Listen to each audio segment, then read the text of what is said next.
रब इश्रह ली सदरी व यस्सिर ली अमरी वाहलुल उक़दतम मिन लिसानी यफ़क़हू क़ौली अऊज़ु बिल्लाहि मिनश शैतानिर रजीम बिस्मिल्लाहिर रहमानिर रहीम Assalamu alaikum. Let's start the brief explanation of the 24th para with a dua to Allah subhanahu wa ta'ala to open our hearts to the message of the Quran. Ameen.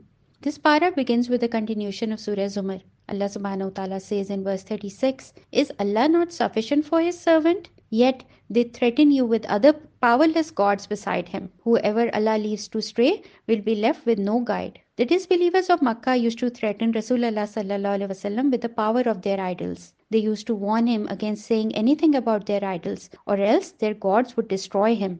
This they said about the same gods who couldn't even help themselves. Allah subhanahu wa ta'ala instructs Rasulullah sallallahu alaihi wasallam to say, "Hasbi Allah, Allah is enough for me."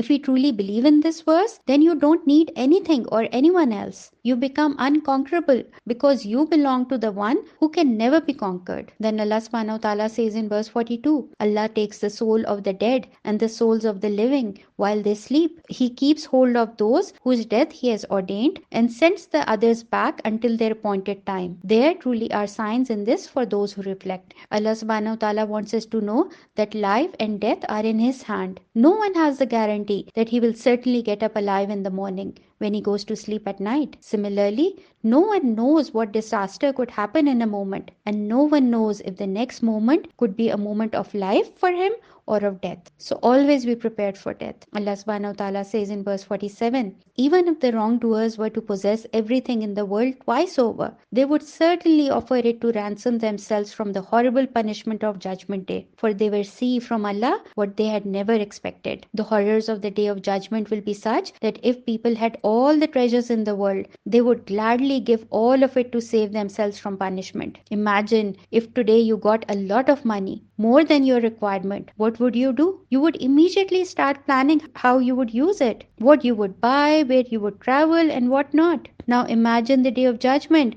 where we will not keep anything for ourselves, our enjoyment or our luxuries. So why not get prepared for that day today? Allah subhanahu wa ta'ala says in verse 53, "Say, O my servants who have transgressed against their souls, despair not of the mercy of Allah, for Allah forgives all sins, for He is oft forgiving, most merciful." Again and again, Allah subhanahu wa ta'ala calls us towards His mercy, His forgiveness. No matter how big the sin is, Allah subhanahu wa ta'ala can forgive it if we fulfill the requirements in the next verse. Allah subhanahu wa ta'ala says, "Turn to your Lord in repentance and fully submit to Him before the punishment reaches you, for then you will not be held." Sincerely say sorry to Allah subhanahu wa ta'ala and say, "Oh Allah, now I am yours. From today I will do whatever makes you happy, and I will stop doing the things that displease you." Surah Mu'min. Let's take a look at the flow chart of the microstructure of Surah Mu'min, which was revealed in the 10th year of prophethood in Makkah. The central subject of this surah is a call to accept the Quranic invitation of Tawheed and life after death. The other name of this surah is Surah Ghafir. Allah subhanahu wa ta'ala opens this surah with an introduction to Himself in verses 2 and 3. Allah subhanahu wa ta'ala says, "This book is a revelation from Allah, the Almighty, the all-knowing, the forgiver of sin and acceptor of repentance, the severe in punishment and infinite in bounty. There is no God worthy of worship except Him. To Him alone is the final return." Allah subhanahu wa ta'ala says that He is the one who forgives sins and accepts repentance of those who repent. So what must we do? Seek repentance. Then Allah subhanahu wa ta'ala informs us in verse 7 and 8, then angels ask for forgiveness for the believers. Isn't it amazing that angels pray for us? Next Allah subhanahu wa ta'ala says in verse 19, Allah even knows the sly glances of the eyes and whatever the heart conceals. Here Allah subhanahu wa ta'ala tells us that He has complete knowledge of all things, no matter how small they are. He knows such minor things as the thought behind even a single look. The look might seem innocent to an onlooker, but He knows what's going on in the heart. From verse 23, we are told about some incidences from the life of Hazrat Musa alayhi salam. Allah subhanahu wa ta'ala says, "And we did certainly send Musa with our signs and a clear authority to Pharaoh, Haman and Karun, but they said he is a magician and a liar." Musa alayhi salam had been sent with great miracles which no one could deny, and which proved his prophethood. But the arrogant leaders still disbelieved. They disbelieved, but there was someone else who had accepted Islam. Allah subhanahu wa ta'ala says in verse 28, a secret believer from Pharaoh's family said, how can you kill a man just for saying my Lord is Allah? He has brought you clear signs from your Lord. If he is a liar, on his own head be it. And if he is truthful,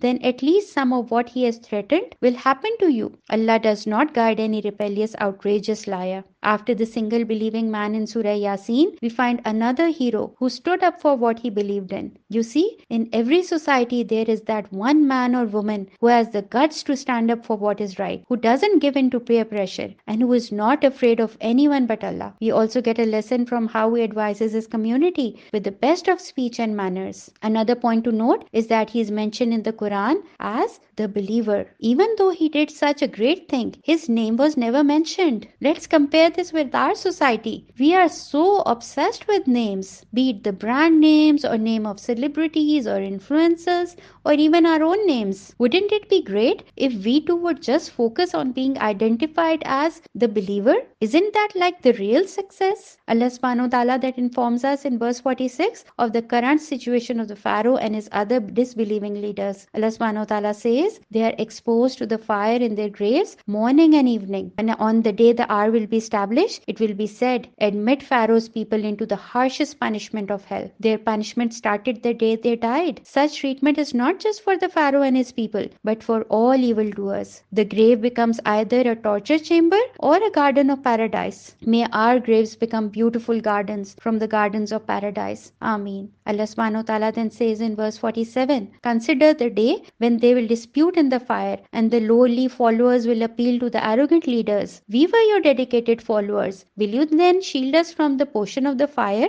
What does this tell us? That all the leaders and the trendsetters in the world that we follow would not be able to help us that day. And how can they? They won't be able to save even themselves or their families. Verse 60, your Lord says, call on me and I will answer you. Those who are too proud to serve me will enter hell humiliated. Here Allah subhanahu wa ta'ala is asking us to call upon him. And in the same verse, he says that he will respond to us. He will answer us. He will help us out. The Prophet sallallahu alaihi wasallam said, pray to Allah with the certainty that he will answer it. Do you need anyone else to act as a mediator now? Surely not. Allah subhanahu wa ta'ala likes it when we call upon him. In fact, it is mentioned in a hadith that Allah subhanahu wa ta'ala becomes angry with a person who does not ask him for anything. Then Allah subhanahu wa ta'ala reminds us of some blessings that we have been given. Allah subhanahu wa ta'ala says in verse 64, Allah is the one who made for you the earth a place to live and the sky a roof and shaped you and made your shape so good and provided you with a lot of good things. That is Allah, your Lord. So glorious is Allah, the Lord of the worlds. Allah subhanahu wa ta'ala is the one who made for us a safe and peaceful place of rest even before our creation. He made us perfectly with the most appropriate limbs and physical and mental capabilities. Surah Hamim as-Sajda.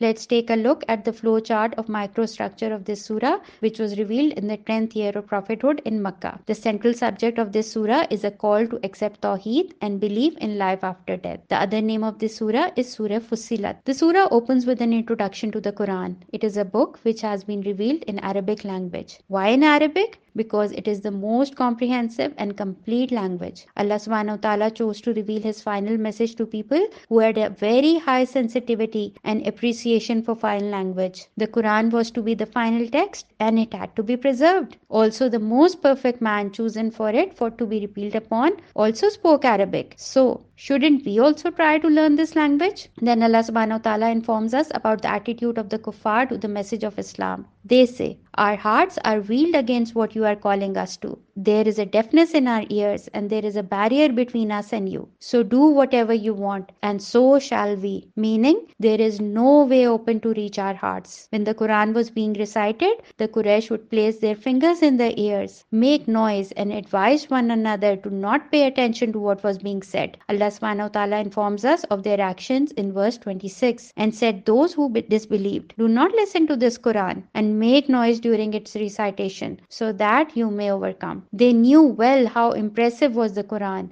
and they feared that if people heard this message from the mouth of Rasulullah sallallahu alaihi wasallam, the most noblest among them, they would surely accept his message. So their plan was not to let anyone hear the Quran. Now what would our behavior be when we listen to the Quran? Now we should sit quietly, listen to every word that is being said, and reflect on its meaning. Then when we know what it demands from us, we should act upon it. Allah subhanahu wa ta'ala then informs us in verse 33 about the one who has the best speech among us and whose words are better than someone who calls others to Allah, does good and says, I am a Muslim. This is our real duty, to be good ourselves and then call others to do the same. Then be confident in your mission and introduce yourself as Muslims. Be proud of your identity, no matter wherever you are in the world. Then Allah subhanahu wa ta'ala says, good and evil cannot be equal. Respond to evil with what is best. Then the one you are in feud with will be like a close friend. This seems so hard, right? How can I be good to someone who is not good to me? But our beloved Prophet ﷺ practiced this, and we see in history that his enemies did become his friends. In fact, they were ready to lay down their lives for him. May Allah subhanahu wa ta'ala make us like him. Ameen.